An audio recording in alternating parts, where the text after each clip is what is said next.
우리 신앙생활에서 가장 중요한 것이 뭐냐고 묻는다면 뭐라고 대답하시겠습니까? 저는 이제 믿음이라고 말씀드리고 싶습니다. 우리의 신앙생활, 예배, 말씀 등 하나님께 나아가는 모든 것이 이 믿음으로부터 시작되기 때문입니다. 우리가 세상에서 살아가는데 이성과 지성이 필요합니다. 이성과 지성을 잘 조합해서 합리적으로 이해하며 우리는 문제를 해결하고 세상의 일들을 인식하고 진행시켜 나갑니다. 그러나 하나님 안에서 살아가는 것은 이성과 지성으로 가능한 것이 아닙니다. 가능한 듯은 보입니다. 흉내는 낼 수 있습니다. 그러나 결국 문턱에 막힌다는 것이죠. 우리의 계산, 이성, 상식으로는 하나님을 이해할 수도 풀어낼 수도 없습니다. 그러니 하나님을 알 수 있는 것은 오직 믿음뿐인 줄 믿습니다. 하나님은 우리에게 믿음을 주셔서 하나님을 알고 또 인식하도록 하셨습니다. 믿음이 없이는 하나님을 알 수도 하나님께로 나아갈 수도 없습니다. 오직 믿음만이 전부인 것입니다. 우리가 어떻게 구원받았습니까? 에베소서 2장 8절 함께 읽겠습니다. 시작. 너희는 그 은혜에 의하여 믿음으로 말미암아 구원을 받았으니 이것은 너희에게 난 것이 아니요 하나님의 선물이라. 예수 그리스도의 십자가를 믿음으로 하나님이 인간의 몸으로 오셨고 그분이 우리를 죽기까지 사랑하셨으며 그렇기에 그분의 죽으심으로 말미암아 우리가 구원받았음을, 죄의 문제를 해결하였다. 그래서 이를 믿는 자마다 어떻게 됩니까? 구원을 얻으리라. 그러니 오늘날 우리에게 구원이 있는 것입니다. 그러니까 우리는 믿음으로 말미암아 구원을 받았습니다. 하나님께 선물 받았다는 것입니다. 그렇다면 사랑하는 성도 여러분, 우리는 하나님을 얼마나 믿고 있습니까? 또한 하나님을 향한 어떤 믿음이 얼마나 있으십니까? 한 아이가 있었습니다. 한 아이 이야기를 할 텐데요. 모태신앙인 아이는 어릴 적부터 믿음이 있었습니다. 모태신앙이 뭐 다 믿음으로 가지고 살아가는 것은 아니지만 그래도 모태신앙인 만큼 어렸을 때부터 하나님 앞에 있음으로 인해 하나님의 살아계심을 믿었습니다. 뭐 어린아이의 믿음이 뭐가 있겠습니까? 믿음의 시험이나 연단이 있었을까요? 하나님을 그저 믿는 딱 믿음이었어요. 성경의 많은 지식이나 또 어떤 능력보다도 그런 것도 없습니다. 그저 하나님의 살아계심을 부정하지 않는, 하나님의 살아계심을 반드시 믿는 그런 어린아이의 믿음, 딱 그 정도인 것입니다. 그러니까 그 어린아이는 하나님의 살아계심을 누가 물어도 대답할 수 있었습니다. 하나님 살아계시니? 예, 살아계십니다. 근데 가끔씩 그 골리는 어린들이 있죠. 네, 뭐 어디 살아계시는데? 어디 계시는데? 아이야, 혹시 하나님 봤니? 눈으로 봤니? 이렇게 만나봤어? 이렇게 아이를 곤란하게 만드는 어른도 있었습니다. 그때마다 어린아이는 다 대답은 하진 못했습니다. 그러나 그 속 안에서 그건 확실했어요. 하나님이 살아계시다 라는 것은 확실했습니다. 그러니 하나님의 살아계심을 부정할 수 없는 것이었다는 것이죠. 그러니까 어린아이의 믿음이었을지라도 그 어린아이의 믿음은 하나님의 살아계심을 확실하게 믿는 그런 믿음이었습니다. 여러분, 오늘 예배드리는 저와 여러분 가운데 그런 어린아이와 같은 믿음이 있는 줄 믿습니다. 하나님의 살아계심을 믿기 때문에, 하나님의 살아계심을 부정할 수 없기 때문에 오늘 우리가 이 자리에 모여있는 줄 믿습니다. 좀 더 나아가 볼게요. 시간이 흘렀어요. 어린아이가 성인이 되었습니다. 이제 어린아이가 아닙니다. 몸이 컸습니다. 그 안에 또 내적 성장도 있습니다. 이제는 보호받는 입장이 아니라 스스로를 책임지는, 또한 가정을 일구며 가장으로서의 살아가는 그런 어른이 되었습니다. 사회적인 지위가 생겼고요. 책임감들이 생겼습니다. 이게 사회에서만 그런 것이 아니라 교회 안에서도 바뀌었습니다. 그전에는 교육부서에서 이 지도를 받고 케어를 받는 입장이었다면 이제는 청장년이 됐고요. 청년부 임원도 있었습니다. 또 교사로서 학생들을 섬기기도 합니다. 그러니 이 사회적인 지식이 성장한 만큼 성경에 대한 지식도 많아졌고요. 교회에서 영향도 커졌습니다. 근데 문제는 무엇이냐? 믿음은 여전했습니다. 믿음은 크지 않았어요. 어린아이 때도 믿음의 흔들림이 없었죠. 흔들릴 일이 없겠죠. 근데 어른이 되니까 달라지는 거예요. 믿음의 시험이 이어집니다. 사람과의 관계에서, 또한 직장의 문제에서, 또 가정의 문제에서 여러 가지 문제들 사회 가운데 이 세상의 기준과 하나님의 말씀을 대조하니 괴리감이 생기기 시작했습니다. 그러니 그 어린아이의 믿음이 흔들리는 것입니다. 육신의 영향력은 커져가는데 믿음은 여전히 어린아이 시절, 그때 그 시절에 또는 그 뒤로 가고 있는 모습이었습니다. 하나님의 살아계심을 믿지만 딱 그것뿐입니다. 살아계심을 믿는 믿음은 삶에서가 아닌 교회에서 예배드릴 때 잠시일 뿐입니다. 이제 그것을 믿음이라 이야기할 수 있는지도 모르겠습니다. 일상에서의 삶은 하나님과의 관계가 없습니다. 어려운 일이 생기면 기도하기보다는 부모님과 친구를 찾아갑니다. 더 많은 돈을 벌기 위해 보이지 않는 곳에서 때로는 불법을 행할 때도 있습니다. 그러다가도 교회에서 예배드릴 때는 그렇게 평안합니다. 왜? 교회는 마음의 안식처일 뿐이기 때문입니다. 회개도 잠시이고요. 회개도 그저 나의 마음의 평안을 위할 뿐. 예배를 마치고 돌아오면 다시 이전으로 돌아갈 뿐입니다. 그러니까 교회에서는 거룩하였으나 일상에서는 거룩하지 못한, 일상에서는 하나님이 드러나지 않는 그런 것이죠. 그러니 이제 믿음이라 할 수 없습니다. 하나님의 살아계심을 믿기보다는 하나님의 살아계심을 지식으로 아는, 이해됨으로 알고 있는 그런 종교인으로 바뀐 것입니다. 여러분, 제가 한 사람의 한 아이의 이야기를 들었는데요. 오늘 이 이야기가 저와 여러분들의 모습인 것 같습니다. 많은 그리스도인들이 스스로를 성도라 부르는 자들의 모습이 요즘 그러한 모습이라는 것이죠. 현실이라는 거예요. 교회는 다니는데 예배는 드리는데 삶이 변하지 않습니다. 에이, 전도사님 그래도 교회 오는 게 어디예요? 맞아요. 교회 오는 거는 정말 귀하고 중요한 일입니다. 그러나 교회 오는 데만 국한돼 있다는 것이죠. 여러분 예를 하나 또 들어볼게요. 대학생이 대학교에 가서 공부를 하지 않으면 대학에 갈 이유가 무엇이 있습니까? 누구는 그렇게도 얘기해요. 그 시절에 대학교에 가서 이 청춘을 보낼 수 있지 않느냐, 그리고 대학을 졸업하면 졸업장이 남지 않느냐. 그렇죠, 맞는 이야기일 수도 있습니다. 그러나 청춘은, 추억은 어디서든 만들 수 있는 것이고요, 그 전공, 그 분야에 대해서 열심히 공부하지 않은 졸업장은 그저 종이 쪼가리일 뿐입니다. 아무도 귀 써주지 않습니다. 인정받지 못하는 것이죠. 여러분, 이처럼 직분을 받으면 뭐합니까? 신앙의 연수가 쌓이면 뭐합니까? 믿음 없는 시간들은 그저 흘러가는 의미 없는 시간일 뿐이라는 것입니다.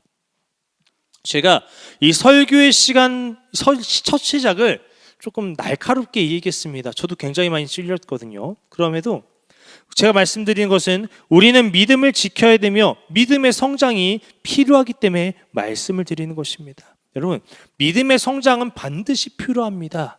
왜요? 믿음의 성장이 이루어지지 않으면요, 믿음이 그대로 있는 것이 아닙니다. 믿음은 퇴보합니다. 믿음은 사라집니다. 내 신앙이 무너지는 일밖에 없는 것이 바로 성장이 없는 모습이기 때문이에요. 사랑하는 성도 여러분, 믿음의 성장을 원하십니까? 그렇다면 오늘 다니엘의 말씀을 나눌 텐데요, 잘 들어주시길 바랍니다. 이 다니엘을 보면서 우리가 이 시대에 어떻게 믿음을 지킬 것인가, 또한 결단하는 이 다니엘을 통해 하나님은 어떻게 일하셨는가 보면서 그런 믿음 지키는 저와 여러분이 되길 소망합니다. 이 다니엘서를 보면 이스라엘 역사상 가장 암울했던 시기 중 하나인 유다의 침략받는, 유다가 멸망하는 그런 바벨론 포로기를 배경으로 하고 있습니다.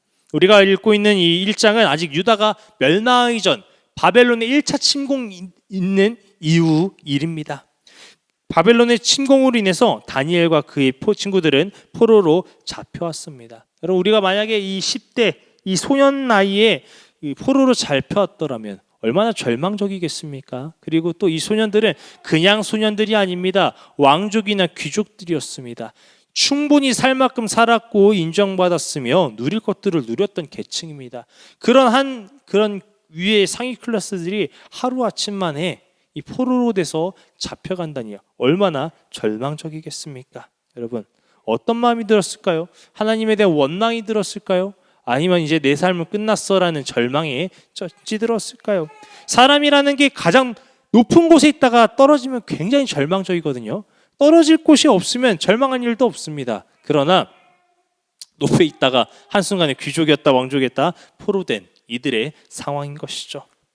그러나 이들은, 다니엘과 친구들은 하나님을 향한 믿음을 보였습니다. 그럴 때 하나님은 일하셨습니다. 능력의 하나님은 외면하지 않으신 것입니다. 우리 함께 보겠습니다.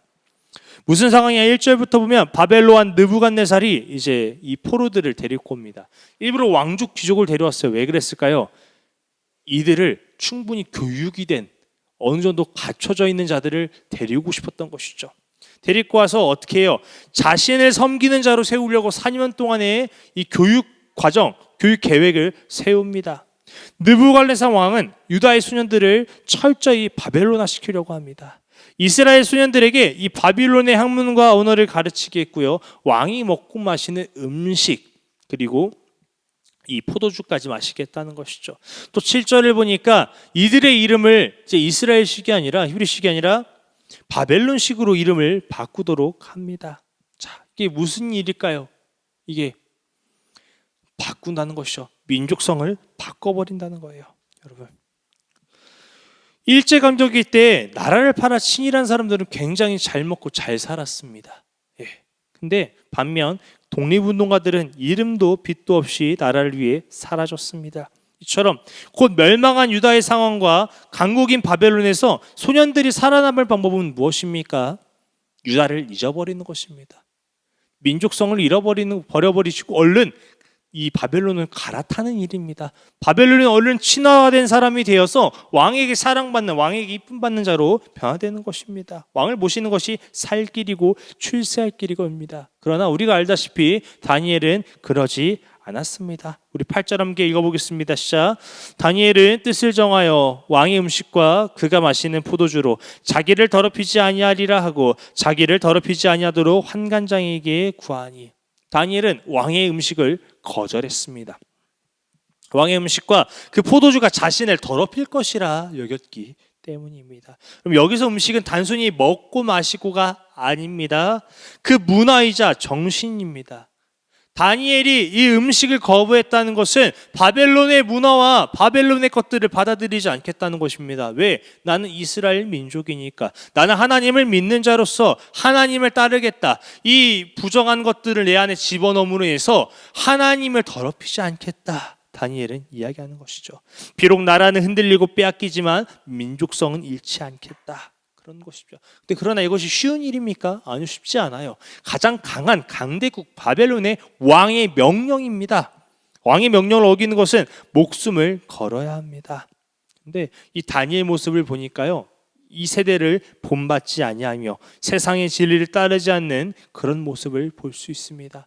대세는 우리는 대세를 따라가기 시작합니다. 대세를 쫓으려고 합니다. 사람들 눈에는 항상 대세밖에 없습니다. 우리는 나도 모르게 따라가요. 저는 처음에 마라탕을 먹고 싶지 않았습니다. 마라탕을. 처음에는 다들 마라탕을 엄청 먹길래 마라탕 열풍이 있길래 아유 저런 걸 왜 먹어 짬뽕이나 먹지라고 했는데 어느 순간 이 열풍이 지난 시점에서 제가 마라탕을 먹기 시작하더라고요. 짬뽕보다 더 맛있더라고요. 그러니까 사람들은 이 유행에 민감하고 따라간다는 것이죠. 예. 그렇지만 이 다니엘은 대세를 따라가지 않았다는 거예요. 다니엘은 자신의 상황이 포로일지라도 더럽히지 않고 스스로를 지켰습니다. 그 이유가 무엇이에요? 하나님이 살아계시다는 믿음 때문입니다. 하나님의 살아계심을 믿으며 그분이 나와 함께 하신 믿으니 다니엘은 왕의 명령을 따르지 않았습니다. 그러니 환관장에게 오늘 구하는 것이겠죠. 사랑하는 성도 여러분, 우리가 세상을 따르지 않는 방법은 딱 한 가지입니다. 절제, 나를 막음? 아니요. 우리가 세상에 따르지 않는 방법은 딱 하나예요. 내가 피나도록 노력하는 것이 아니라 하나님을 향한 믿음입니다. 하나님의 살아계심을 믿으며 바벨론의 왕보다 크신 하나님, 세상의 어떤 것보다 크신 하나님을 우리가 진정으로 믿는다면 우리는 대세를 세상으로 볼 것이 아니라 하나님으로 볼 것이기 때문입니다. 그렇게 우리는 세상의 진리와 유혹 속에 흔들리지 않으며 신앙을 지킬 수 있을 것입니다. 또 우리 함께 9절을 읽어볼게요. 시작. 하나님이 다니엘로 하여금 환관장에게 은혜와 궁유를 얻게 하신지라. 이 중직자, 왕을 모시는 자가 포로의 말을 들을 것이 무엇입니까? 그렇죠? 포로의 말을 왜 들어줘야 되며 귀담아 줘야 됩니까? 없습니다. 그죠? 그러나 가능했어요. 왜? 하나님이 일하셨기 때문에. 하나님이 이 환관장의 마음을 변화시키셨기 때문에 다니엘은 되었습니다. 여러분, 믿음으로 나아가는 자를 통해 하나님은 일하심을 믿으시길 바랍니다. 하나님은 때로는 나를 변화시키시기도 하겠지만 내가 그 가는 길에 있어서 내가 하나님의 일에 나아감에 있어서 사람의 마음을 변화시키기도 한다는 것입니다. 여러분 분명히 변화시킴을 믿으시길 바랍니다. 그래서 하나님을 기대하는 자로부터 일어납니다. 그렇게 다니엘은 하나님을 통해서 환관장의 은혜와 긍휼을 얻게 됩니다. 우리 또 10절 읽어보겠습니다. 시작. 환관장이 다니엘에게 이르되 내가 내 주 왕을 두려워하노라. 그가 너희 먹을 것과 너희 마실 것을 지정하셨거늘 너희의 얼굴이 초췌하여 같은 또래의 소년들만 못할 것을 그가 보게 할 것이 무엇이냐. 그렇게 되면 너희 때문에 내 머리가 왕 앞에서 위태롭게 되리라. 환관장은 얘기해요. 나는 두렵다. 왕의 말을 지키지 않는다는 것은 지금 내 몫을 내놓는 것과 똑같아. 그러니까 이건 좀 말이 되지 않는 것 같아. 왕이 정한 것을 내가 어찌 그럴 수가 있겠느냐. 너희가 만약에 먹었다가 너희 말대로 저것을 먹지 않았다가 왕이 준 대로 먹지 않았다가 얼굴이 초췌해지면 그 책임을 누가 지겠느냐. 내 몫이 달아나갈 것이다 이야기하는 것이죠. 환관장이 하소연하듯이 이야기합니다. 환관장의 말이 맞죠. 음식을 먹지 않으면 초췌해지는 것은 당연한 것입니다. 이처럼 우리는 사람의 세상의 상식에 갇혀 있습니다. 그렇게 갇히다 보니까 하나님을 바라보지 못하고 믿음보다는 눈에 당장 보이는 것들을 우리의 경험에 의존하는 것들을 의지하며 살아간다는 것이죠. 여러분 신앙생활하면요 괴리감 드는 것이 참 많아요. 일들이 많아요. 세상에서 좋은 부모는 이런 부모래요. 1년에 몇 번씩 해외여행 가주는 부모, 주말마다 여행 가는 부모, 용돈 많이 주는 부모가 가장 좋은 부모라고 요즘 트렌드가 잡혀 있습니다. 그래서 요즘 그 부모님들이 주말마다 차 태우고 자녀들과 놀러 가는 그런 캠핑족들이 굉장히 많습니다. 그렇게 놀아주고요. 인스타 인증샷도 남겨줘야 진짜 좋은 부모로 인정받는 딱 올라갈 수 있는 것이죠. 근데 반면에 우리 그리스도인들은 그러기 쉽지가 않아요. 왜? 주말에는 교회 가거든요. 또 교회 예배만 드립니까? 또 그 전에 교회 모임도 있고 교회 활동도 있고 헌신해야 될 일도 분명히 있습니다. 그러니 요새 젊은 부모님들이 흔들리기 시작합니다. 세상에서의 대세는 이 바벨론 왕이 주는 고기를 먹는 것이고 포도주를 마시는 것인데 그렇지 아니하려니까 너무 괴롭고 괴리감이 드는 것이죠. 여러분 다시 한번 여쭙겠습니다. 교회에 있는 것, 신앙을 지키는 것보다 아이들을 데리고 나가 노는 것이 더 좋은 부모입니까? 여쭤보겠습니다. 둘 다 할 수 있으면 좋겠죠. 가장 좋은 부모는 무엇이냐? 아이에게 신앙을 물려줄 수 있는 부모입니다. 또한 가장 좋은 부모는 무엇이냐? 함께 신앙생활하며 신앙을 쌓을 수 있는 부모입니다. 여행은 다녀오면 사라집니다. 그러나 함께 기도하고 예배드렸던 신앙의 시간을 보냈던 그 시간들은 헛되지 않습니다. 믿음은 남는 것입니다. 그 믿음이 자녀들을 하나님께로 인도하며 하나님을 책임지는 인생으로 바꿀 것입니다. 그러니 여러분 바벨론의 왕이 주는 음식이 맛있어 보이고 달콤해 보여도 속지 마시기 바랍니다. 먹고 마시는 것은 육신으로 없어질 것입니다. 그러나 영의 것들은 하나님이 주시는 것들은 영원히 남을 것입니다. 인생을 바꿀 것입니다. 그럼 이제 다시 돌아와서요. 걱정스러운 환관장의 물음에 다니엘은 믿음의 선포를 합니다. 12절 보겠습니다. 시작. 청하오니 당신이 종들을 열흘 동안 시험하여 채식을 주어 먹게 하고 물을 주어 마시게 한 후에. 제가 이 중학생 때 장이 너무 안 좋아가지고 그 약을 지었습니다. 부모님께서 약을. 그래서 한 달 동안 한약을 먹으면서 조건이 하나 있었는데 기름진 걸 먹지 않는 거였어요. 고기, 튀김, 이것들을 먹지 않는 건데 너무 힘들더라고요. 한 달 동안 그렇게 지냈는데 제가 쏙 빠졌어요. 물론 속은 편했습니다. 속은 편했어요. 근데 처음에는 한 3일 안 먹으니까 좀 속이 편하고 좋더라고요. 3일, 일주일이 지나기 시작하니까 기운이 없습니다. 고기를 안 먹으니까 힘이 안 나요. 살이 빠지기 시작합니다. 사람이 활기가 돌아야 되는데 물거품만 먹으니까 이 기운이 없어요. 뭔가 눈빛은 초롱초롱한 것 같은데 얼굴은 뭔가 피로에 가득했습니다. 그런데 다니엘은 환관장에게 열흘 동안 채식과 물만 주기를 부탁합니다. 왕 앞에서 얼굴빛이 좋아야 되는데 오히려 반대 방향으로 흘러가고 있습니다. 13절 볼게요. 시작. 다니엘 당신 앞에서 우리의 얼굴과 왕의 음식을 먹는 소년들의 얼굴을 비교하여 보아서 당신이 보는 대로 종들에게 행하소서 하매. 그러니까 다니엘은 알았을 거예요. 다니엘도 알죠. 이 잘 먹지 않으면 얼굴빛이 바뀐다는 것을, 좋지 않을 것이라는 건 알고 있습니다. 그럼에도 다니엘은 어떻게 해요? 자신 있게 비교해보라 이야기할 수 있습니다. 왕의 음식을 먹는 이들보다 왕의 음식을 먹지 않는 우리들의 얼굴빛이 더 좋을 것입니다. 두고 보십시오. 기대하십시오. 보십시오. 다니엘은 이 확신할 수 있는 것입니다. 여러분, 이것이 무엇입니까? 믿음입니다. 믿음은 바라는 것의 실상이요 보이지 않는 것의 증거입니다. 세상을 따르지 않는 것이 믿음입니다. 세상대로 바라보지 않고 하나님의 일하심을 기대하는 것이 믿음입니다. 다니엘은 믿음으로 행했습니다. 하나님이 하실 것이다. 이 얼굴빛은, 진정한 이 밝음은 하나님의 일하심으로 가능하다. 다니엘은 확신한 것입니다. 여러분, 영적 거룩함은 겉만 포장한다고 되지 않습니다. 예를 들어서 우리가 찬양을 할게요. 앞에서 찬양인 들어왔는데요, 이 찬양의 은혜로운 척 표정 지을 수 있습니다.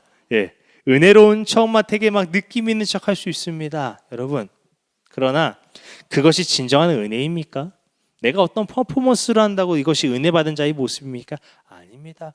우리가 찬양을 부르며 그 찬양의 가사가 내 삶의 묵상이 되고 나의 고백이 되고 그것이 나의 진정한 간절함으로 우리가 선포가 될 때 우리는 진정으로 찬양을 통해 은혜를 받는 것입니다. 그러니 내 모습 속에서 은혜가 튀어 나오는 것이겠죠. 얼굴빛이 좋음은 무엇을 마시고의 문제가 아니라 하나님을 향한 믿음으로 다니엘은 바라보았기 때문에 다니엘은 그렇게 얘기한 것입니다. 만약에 교회를 오래 다니고 있는데 얼굴빛이 어둡다면 다시 한번 바라보시길 바랍니다. 내 안에 하나님을 향한 희망과 소망이 있는가? 아니면 내 안에 나를 향한 절망과 부정한 것들이 가득한 것인가? 그러니 사람의 행위를 통해서 여러분의 얼굴빛을 세우기보다 하나님을 향한 믿음으로 하나님께서 주시는 것들을 내 안에 채움으로 참 평안을 얻으시길 바랍니다. 또 함께 15절 읽어보겠습니다. 시작. 열흘 후에 그들이 얼굴이 더욱 아름답고 살이 더욱 윤택하여 왕의 음식을 먹는 다른 소년들보다 더 좋아 보인지라.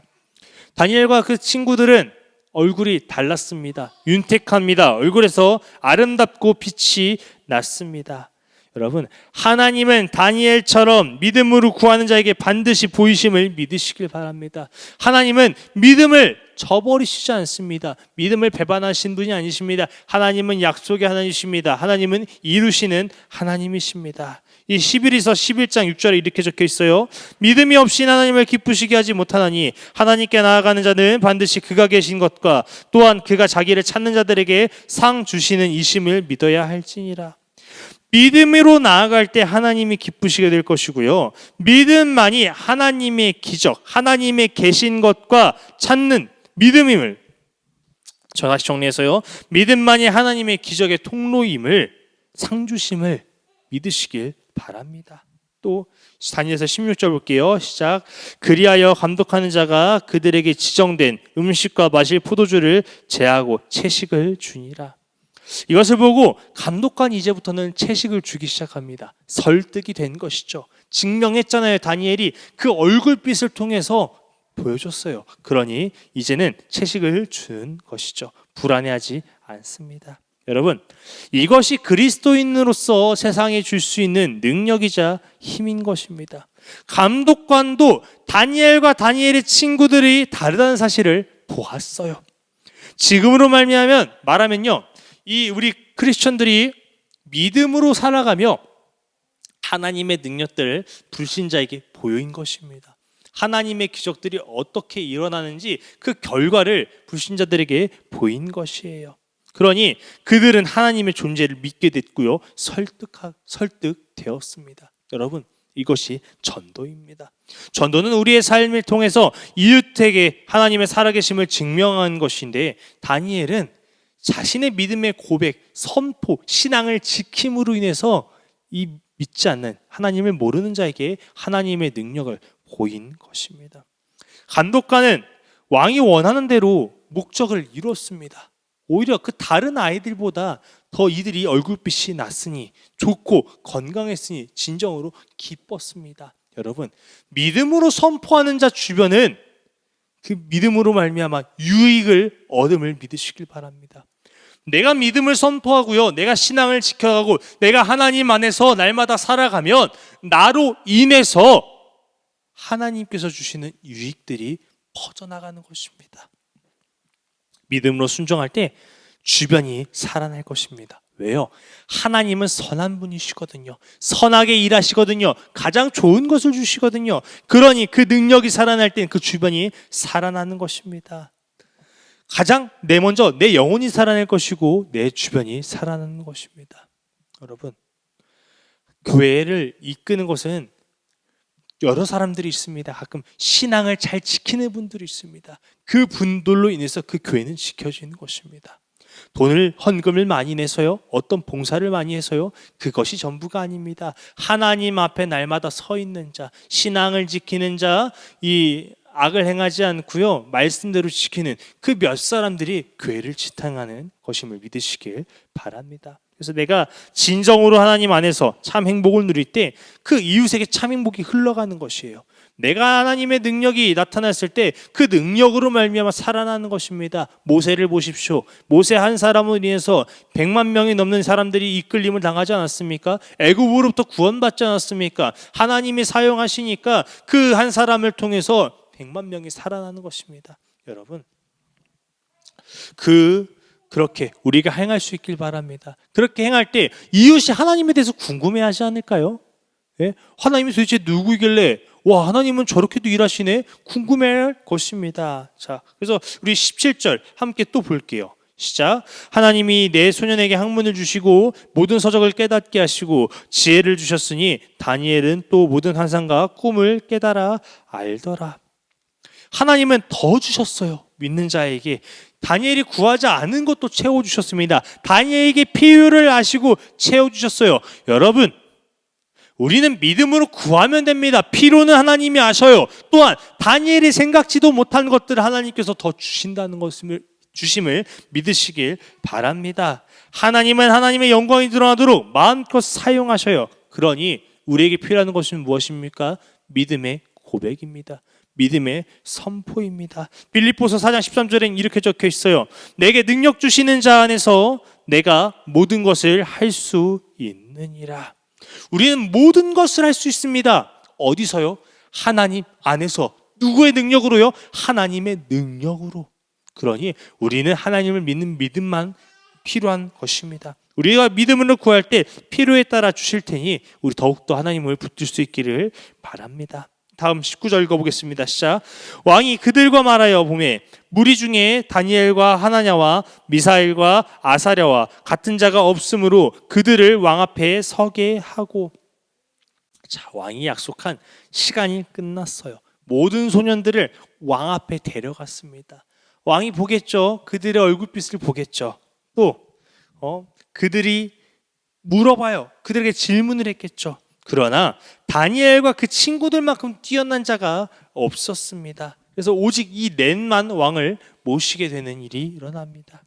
여러분, 왜 딱 넷만일까요? 하나님의 일하심을 비길 수 있는 자는 없다는 것입니다.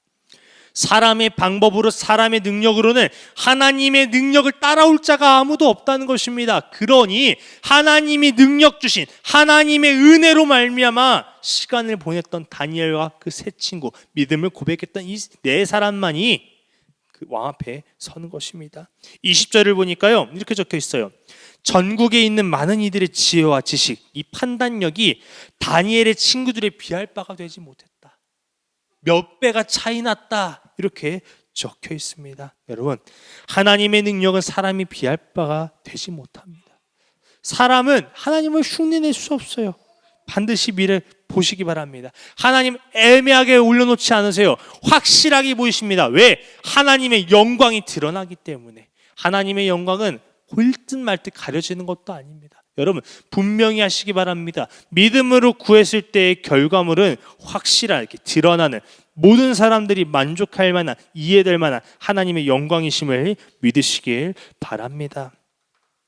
네, 그래서 이제 말씀을 마치려고 합니다. 많은 신앙인들이 하나님을 믿는다 말하지만 하나님의 일을 체험하지 못합니다.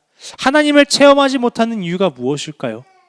하나님이 이제는 계시지 않아서? 하나님이 이제는 일하시지 않으셔서 그런 것일까요? 아닙니다. 우리 안에 진정한 믿음이 없기 때문입니다. 우리는 그리스도인이라만 해도 머리로만 하나님을 알지 삶으로 하나님을 증명하지 못합니다. 필요할 때만 찾는 것입니다. 삶에서 하나님이 존재하지 않아요. 말씀에 대한 기대도 소망도 없습니다. 말씀대로가 아니라 내 기준대로 내 기대와 소망만 가득할 뿐입니다.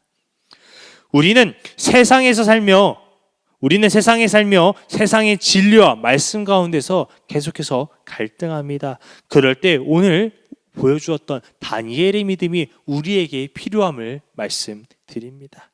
다니엘은 바벨론의 포로로 있었지만 그의 신앙은 바벨론에 속하지 않았습니다. 그의 신앙과 믿음은 하나님을 향하고 있었습니다. 우리는 이처럼 세상의 진리와 하나님 말씀 가운데 혼동하지 않아야 합니다. 흔들리지 않아야 돼요. 사회적인 혼란이 가속될수록 우리는 하나님 앞에 더욱더 결단해야 합니다. 하나님은 결단하는 자를 통해서 은혜와 능력을 베푸십니다. 또한 부족함을 아셔서 더하게 풍족하게 채우시며 하나님의 일들을 이뤄가게 하십니다. 그러므로 다니엘처럼 하나님을 믿고 말씀대로 살아가려 결단하길 원합니다. 하나님이 능력 주실 것입니다. 하나님이 해결하실 것입니다. 하나님께서 승리로 인도하실 것입니다. 이것을 믿으며 믿음으로 결단하는 저와 여러분 모두가 되길 축복합니다.